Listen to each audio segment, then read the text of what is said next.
Hello. चला तर गुरुपौर्णिमेच्या दिवशी अगदी आनंदाची बातमी आमच्या घरामध्ये होती. त्यामुळे ठरवलं की आता मस्त गोडाचा पदार्थ बनवायचा. त्यासाठी गव्हाचा भरडा घेतला आणि मस्त मऊ आणि लुसलुशीत लापशी करायचं ठरवलं.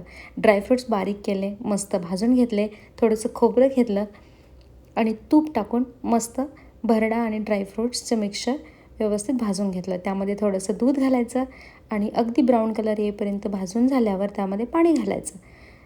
पाणी घातल्यानंतर हे आपल्याला 10 ते 15 मिनिटं वाफवून घ्यायचं आहे, म्हणजे हे व्यवस्थित शिजलं जातं.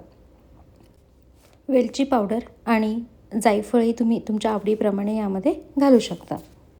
आमच्या घरामध्ये एक छोटंसं नाजूकसं नवीन पाऊल आलं, त्यामुळे आनंद गगनात मावेनासा झालेला आहे. यामध्ये थोडासा गूळ टाकायचा आणि मस्त 10 मिनिट अजून वाफ काढून घ्यायची. अशा पद्धतीने आपली मऊ लुसलुशीत आणि पौष्टिक अशी लापशी तयार आहे. अशा छोट्या छोट्या आणि क्विक रेसिपीजसाठी चॅनलला चला तर मग नक्की फॉलो करा. बाय.